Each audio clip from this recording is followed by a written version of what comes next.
following podcast is an American Influencer Council production.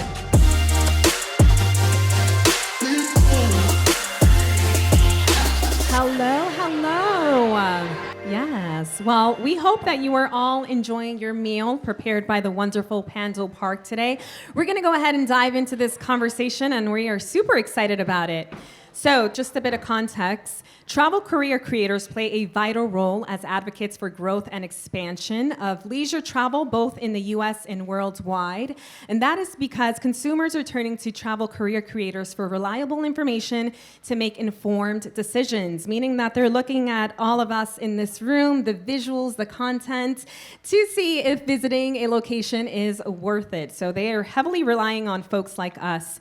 Through dynamic storytelling and being a trusted source to factually depict destination experiences, travel creators are differentiated from other influencer niches. So the first question is for Gabby, who's sitting to my right.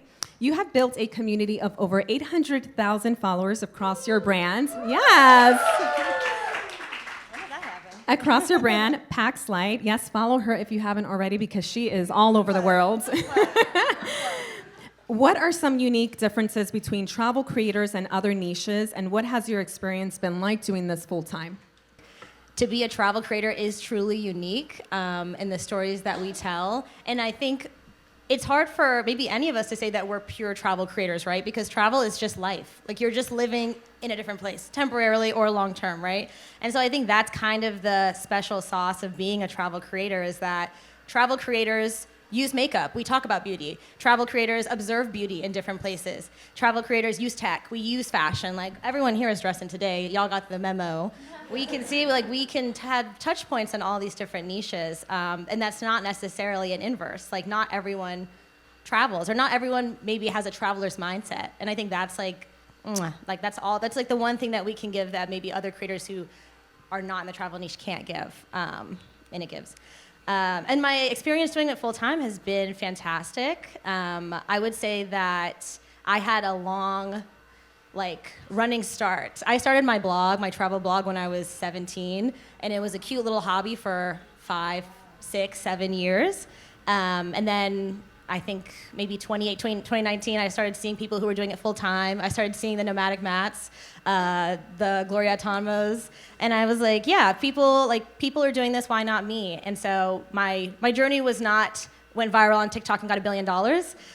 It's been a runway, but I did a lot of good strategic things at the beginning, made a lot of friends, a lot of the people in this room, built a community.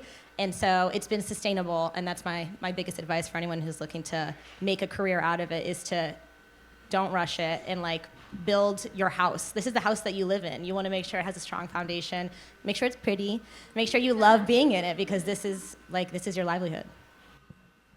Amazing. Thank you. My next question is for Dupé, who is sitting to the right of Gabby. You've held impactful roles at companies like ABC News, Airbnb.org, Bank of America, MTV, and you've had clients such as Mary J. Blige, okay?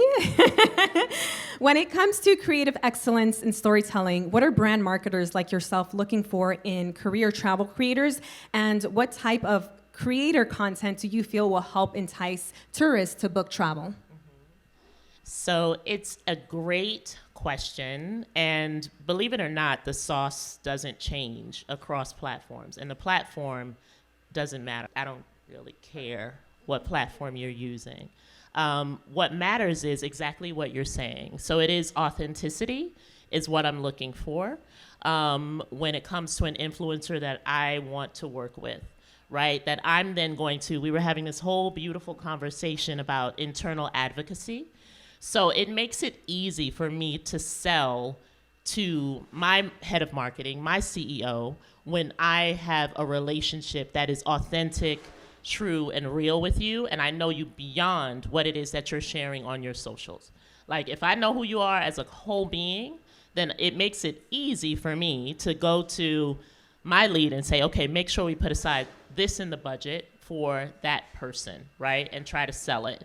And how you tell your story authentically. Like, I don't want to see perfection in what it is that you do. And as well, what matters is how engaged your community actually is. So if I see, I love going through the comments, y'all. Please don't, please, I'm telling you, if you ever see me, because as well, I have my own platforms and my own thing going on. I love to write and all of that. So you might catch me in a comment or two, and you're like, is that Dupé? Like, I love being in the comments to see, but that's where your gold is, and that's also what I'm looking at. Like, you may not have a tremendous following, but if I see they're engaged with you, they're pointing out things that that I may have noticed as a marketer as well. Like, it is sociology for me. If I'm seeing the behavior, if everything is like, yes, yes, yes, yes, yes, you're so great, I am like, okay, this is phony. I'm also from Brooklyn. I'm from New York. So, you know, shout out to Bed-Stuy. So if I see something, if I can smell inauthenticity from a mile away, and then I will not want to, I won't want to engage you. So I would say, as a storyteller, telling your story, tell your tale. Tell your story, good, bad, or ugly. You know, this quick last point. I was just having a conversation with one of my marketing colleagues yesterday, and we were talking about how, you know, I don't really care for it or to see like a lot of phoniness, or if we notice that there's something that might be a little bit off, we're making those judgments like really quickly, and then we're not going to be enticed to then work with you. But there might be somebody who I run across on, you know, any platform, and I'm like, oh shoot, and I'm telling you this, I will remember them, and then I will then bring them up in a pitch meeting or in a conversation. They will be the first person that I'm like, oh, there's somebody who was talking about AI and travel. You know, I just came from South by Southwest, and I'm quiet, I'm stewing, I'm in the cut. You may not, I'm unassuming, but I'm remembering what it is, and I'm taking notes to then bring back for my next campaign. So that's what I'm looking for, is mainly authenticity from top to bottom, who you are whole, you know, as a human. So. Amazing. Thank you so much. That's right. Bring your entire self when you show up online. So for the next question, according to Deloitte Research 2024 Travel Outlook, quote, many Americans' trips appear oriented toward exploration and new experiences, not just relaxation and escape. Many find their ambitions supported by a significant lifestyle change, which is expected to persist in 2024 and beyond, the ability to work remotely, end quote. So my question for you, Nneya, is you live between Italy and New York City, which is so fabulous. And you have traveled the world writing for publications like Condé Nast, Travel and Leisure, Vogue, amongst others. How have you secured brand deals as a binational creator, and has locality been an issue when it comes to physical product deals and more? Writing for all of those publications, I helped start Teen Vogue when I was 16 years old. I worked in different places in the fashion industry, and I kept going to these companies as a caveat to travel. I wanted to travel more. I wanted to live abroad. Ended up living in London and met my husband. That's why I'm in Italy now. But working between New York and Italy, there is definitely that American hustle culture in securing brand deals. And they want me to shoot my Italian lifestyle, but be here for the meetings and the deals and getting the product to shoot it. It's you become the head of logistics, getting things across countries, across borders, dealing with customs. I'm best friends with Italian customs now. Things like that happen. But I think how I secure those brand deals, it's like we all said, the authenticity of my storytelling. That it's so important to show up, like Gabby said, show up as yourself. I'm taking these meetings, I'm telling them my stories, I'm conveying my stories in these meetings in person, maintaining those relationships. So for me, it's very rarely just that one-off partnership. For me, for it to tell a story, I want it to be multiple posts, multiple engagement, and ambassadorship, because that's what tells the stories of the brands. That's what shows I'm engaging with these brands, I'm loving these brands. It's authentic to my audience and building my bicontinental audience. So that's something that's important to me. Amazing. Thank you for sharing that. So a quick Yes. So a quick follow-up for you. For the travel creators here, what are some tips for pitching brands and tourism boards? resilience and perseverance and resilience. Absolutely. Pitching brands, I would say the biggest tip would be telling your story and telling your story well. Come up with a pitch deck for yourself, a media kit. The best way for you to tell their story visually and make it quick. That's the hardest thing, and it's hard for me. I'm pretty verbose with my writing background, and I'm always having to cut the fat. Tell the story, tell it beautifully, tell it visually, tell it once they open the email, why are they opening an email from you? Make it in that subject line. So that's something. LinkedIn is another thing that is your best friend. I think a lot of times I'll LinkedIn someone before I send them the email. I've had places that I've worked with, brand partnerships, tourism boards that I worked with because I sent a LinkedIn message. I really enjoyed working with your agency. It was one of my favorite partnerships that I did. I love the professionalism, and people don't really get those messages apparently on LinkedIn. I'm like a little old school. My grandma always told me send a handwritten note. I'm still that kind of person. I don't do a handwritten note anymore, but I do an email. But make yourself stand out by that personalizing of things. Remember things about people. I think that's important, and maintaining those people relationships, because we're all behind a screen. I love social media, but people feel really nice being seen. I think the way that Gabby has built her community is so admirable to me, and it feels like she knows everything about everyone in her community, and like we all just want to be seen at the end of the day. So when pitching these brands, tourism boards, I would say media kit and learning about the person that you're pitching to. I had someone DM me today pitching like, oh, I love following your travel content, blah, blah, blah. The person's not even following me, but they want me to promote their thing. So like, clean up that kind of stuff. Can I just add to that? I gotta say this because it's true. Somebody came to me. This is how I know. Somebody came to me recently on LinkedIn, and they said, "I noticed that we both love pets." I never said that on my LinkedIn. I've never stated that I love pets.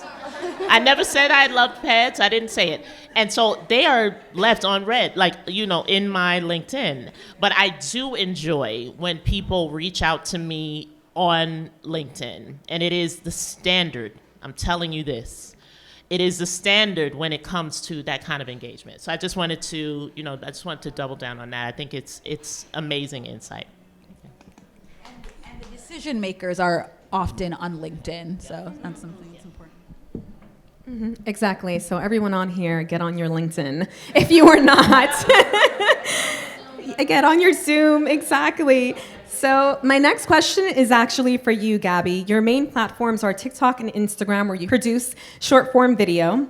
And so my question is, what do both creators and brands need to know when it comes to executing highly engaging content? And also, in what ways do you pivot between platforms?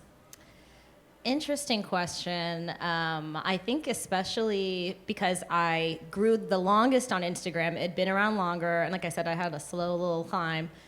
So I have a really engaged community who knows me on Instagram. They're like, Gabby, I saw your head in a crowd, 16,000 feet away, I knew it was you. I'm like, Or on TikTok, I grew faster. I think in 1 year, I grew 150,000 followers. And now we're at 320,000. So my cousin. It's a different trajectory. It's a different balance of sharing who I am versus giving tips, I think. And especially with TikTok, always on the verge of getting banned, honestly. It's interesting seeing how much I think made a video about it. It had a few thousands of views. And I was like, if TikTok got banned, I would be sad. A lot of my community is there, and I do love posting on it, but my core community would find me on other platforms. My core community would come to Instagram. We really can't be betting on these platforms to be around forever, especially the ones that we don't own. So between TikTok and Instagram, there is definitely a difference in, I'd say relationship, depth of relationship. I'm deeply, hopelessly in love with my Instagram followers because they're ride or dies. They've been there forever. My TikTok girls are the girl I met in the bathroom who are you're so beautiful. I'm like, no, you're beautiful. And there's that. This is not a bad connection, but it's just kind of different. And I kind of approach it kind of differently the way I engage with them. In what ways do you pivot between platforms? Yeah, I would say that, honestly, I kind of spitfire, or like I curate less on TikTok, which is why the audience is different. I'll post like 4 videos on the same topic in different ways on TikTok, and I'll see one performs well, and I'll be like, oh, they really liked this element of it. Like all the comments are saying, girl, like you touched on this point, and like I've never heard anyone say that before. I'm like, thank you for the market research. I will now curate that further and post that on Instagram. And they're like, Gabby, you're a genius. I'm like, that was, I trial and errored it a little bit. And so that's kind of how I use the platforms to complement each other. And the same thing, if I post something just on Instagram that I see do well, I'll post it on TikTok and it may not perform well, and I'll maybe iterate with that and see it perform in a different way. So I use both platforms complementarily, and I'm always trying to honestly push my followers from one onto the other, just so I have a lot more like balance or relationship between the both, so that if I post something on TikTok, they're like, oh, I saw you talk about this on Instagram, it grows the comments a little bit more, and people are like, oh, like let me learn more about her. It makes a more well-rounded community to use it as a tool in my brand tool belt, instead of just treating them like they don't know each other, if that makes sense. Mm-hmm. No, that definitely makes sense. It definitely sounds like your audiences are different across platforms. So can you tell us a little bit more about how you plan creating content, how you plan your content for each individual platform, since the audiences are pretty diverse? Yeah, I would say that I start with, like, this is a question I get asked a lot, actually, in my creator community, YTIB, my YTIB babies, I see you here. So I'll start with an idea, and then I'll say, like, I'll usually do the long form part first. So, like, maybe I'll write out a full-fledged article or script or something that's a full-fledged idea. And then I'll take a piece of that and say, okay, well, I'm just gonna spitfire and just put this on TikTok. Like, I'll just do like a talking head video. And then I'll say, okay, that piece like that, like I said, I get to that nut or like that core of the message that I wanna send and curate it more, and I'll post that on Instagram. And so I literally have a physical map. Actually, it's not physical. It's a visual map of like idea concept to long form, to repurposing it into a thread on Twitter, to TikTok, to Instagram. And so, I think that it just comes with trial and error, and having having just a bunch of experience, that I'll have an idea, and I see visually in my mind like how it breaks down across different platforms, and I do that with kind of every idea. And like, you don't want just one idea to have one life, you want it to have 100 lives, because it keeps you from stressing out, how do I be original today? How do I be original today? Okay, that went viral, like, keep doing the dance, like these people. And no, you don't have to stress yourself out too much, even though your audiences could be different across platforms. Just take one idea and tell it in a way that resonates differently across the platforms. And I think that is what's been sustainable for me as a creator. We love that. Thank you for that. My next question is around technology, and I would love all of the panelists to answer this question, but I want to provide a little bit of context for everyone in this room before asking. According to data released in December 2023 from Statista's research department, quote, the influx of visitors and a boost in U.S. travel spending, the travel and tourism industry contributed to $2 trillion to the country's GDP in 2022, end quote. Looking ahead, I want to redirect this question first to Dupé. Looking ahead, where do you see the future of storytelling going in the next 5 to 10 years, especially with the advancements in AI, VR, and other immersive technologies? So I mentioned to you all, and this is a great question, timely, that I was at South by Southwest. Was that last week? I don't even know anymore. But AI heavy, like AI was in everything.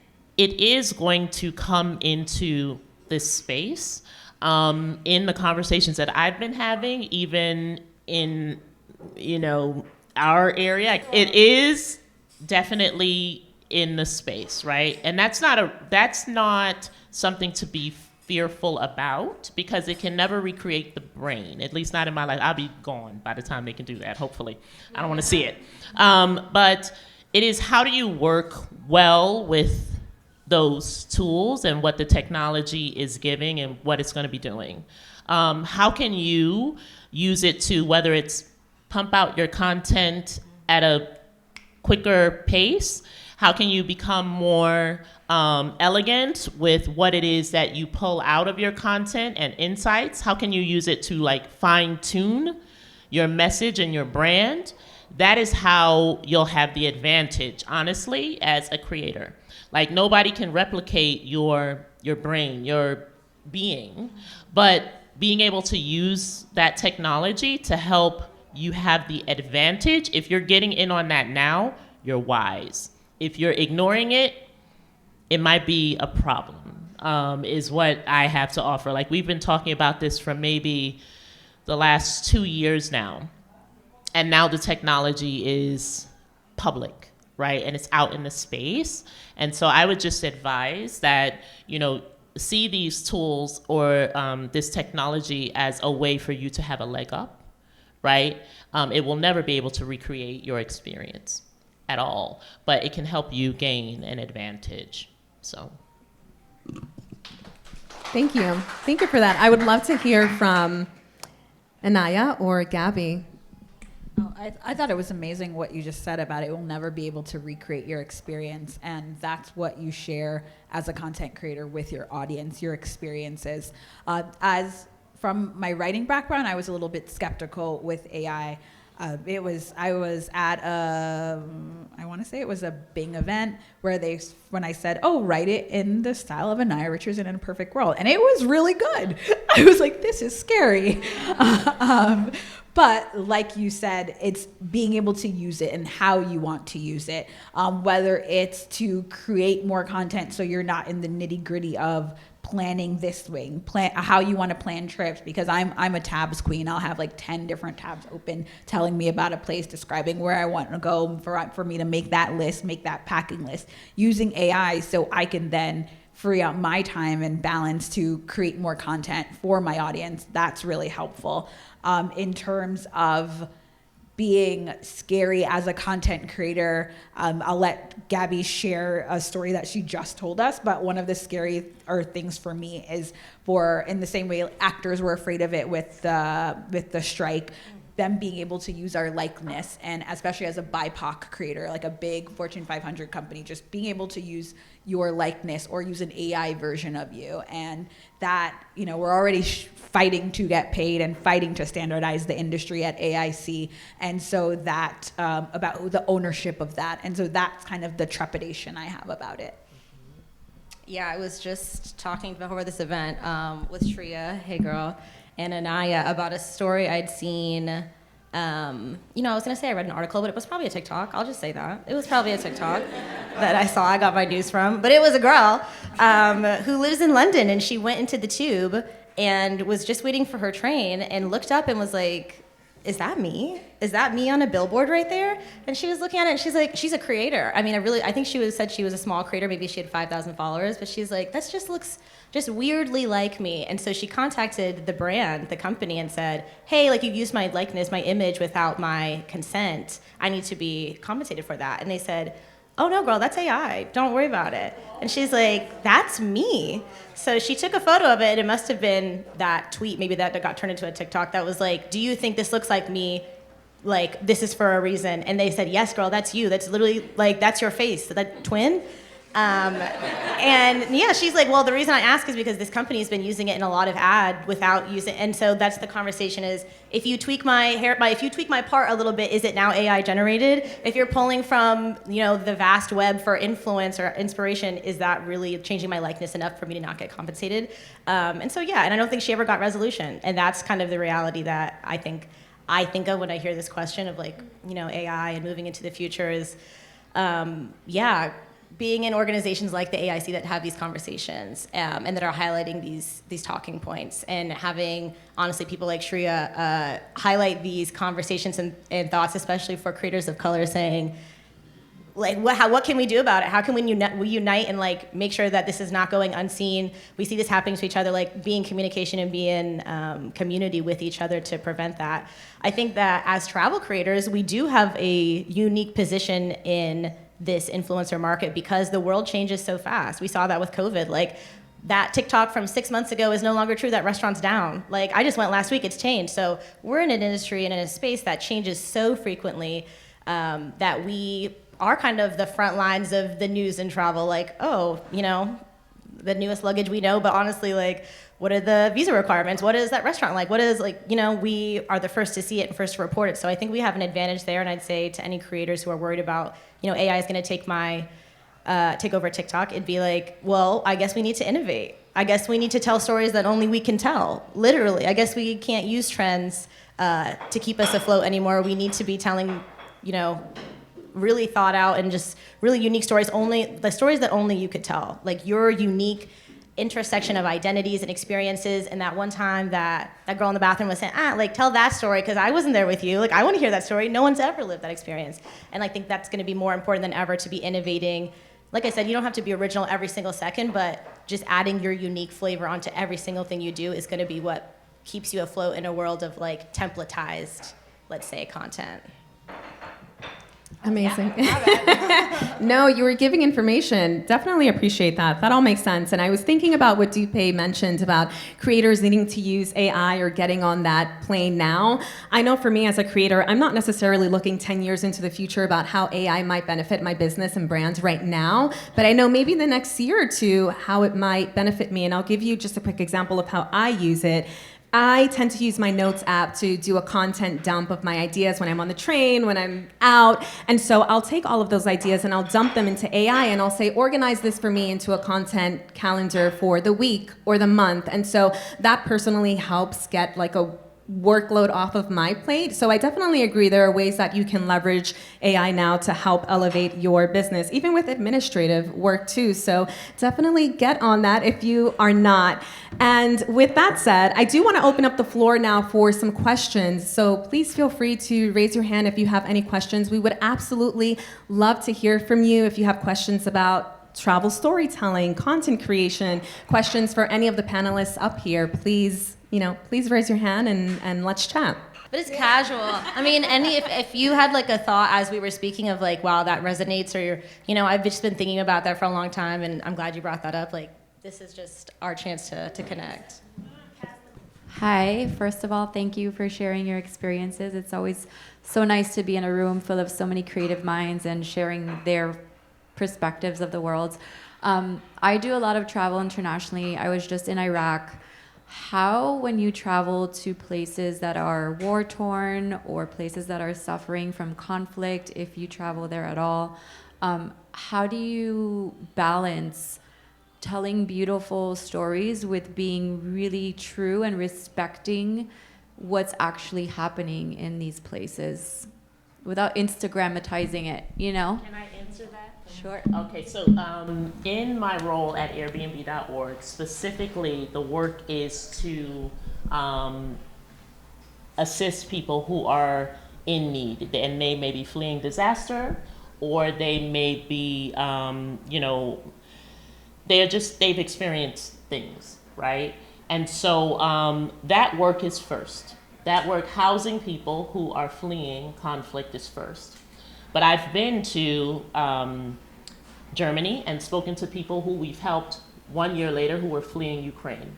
I've been to Turkey and talked to people who we've helped who were affected or impacted by the earthquake. And interestingly, the shoot for Turkey, I was there the week after October 7th occurred.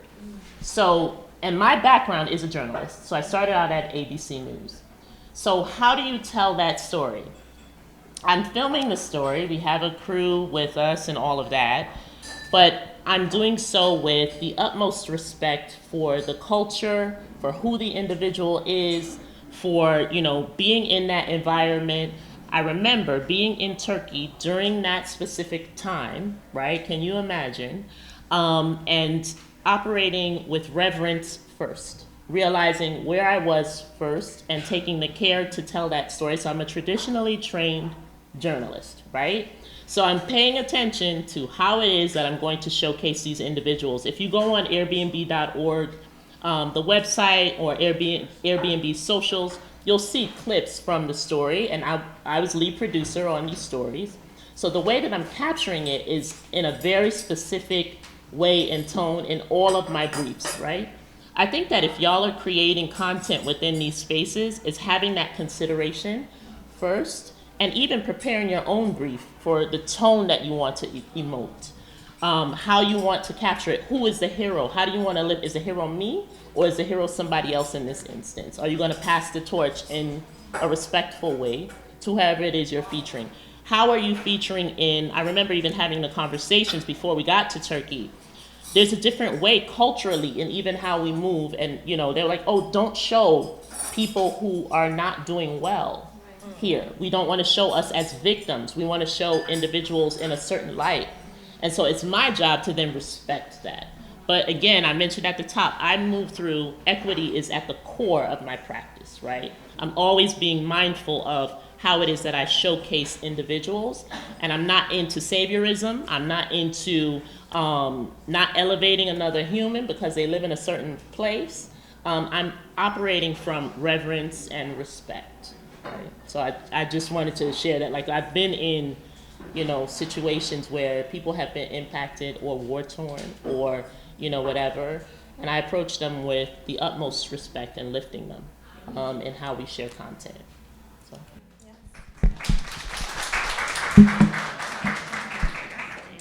I just want to answer quickly that I am not a traditionally trained journalist, which is okay. Like, I think that there's a mix of people in this space, and it's important that we talk about that.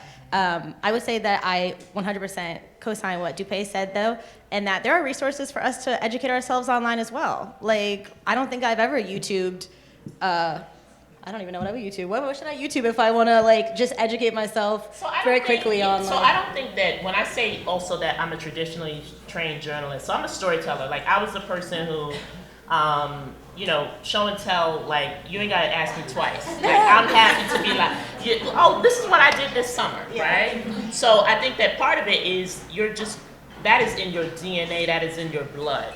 Yeah. It's no shade to if you came through ABC News or if you didn't, right? Because that's supposed to be real with you. They weren't trying to let me in there. Mm-hmm. But if they did or didn't, I would still be a traditionally trained journalist because that's what I was born to do, right? So I'm not. No, I'm just if you're just nervous and you're storytelling ethics, what are some basic things? So I think some basic things. I don't even think it's something. I think if you're in this room, I think you already have that sauce where you know how to tell a story.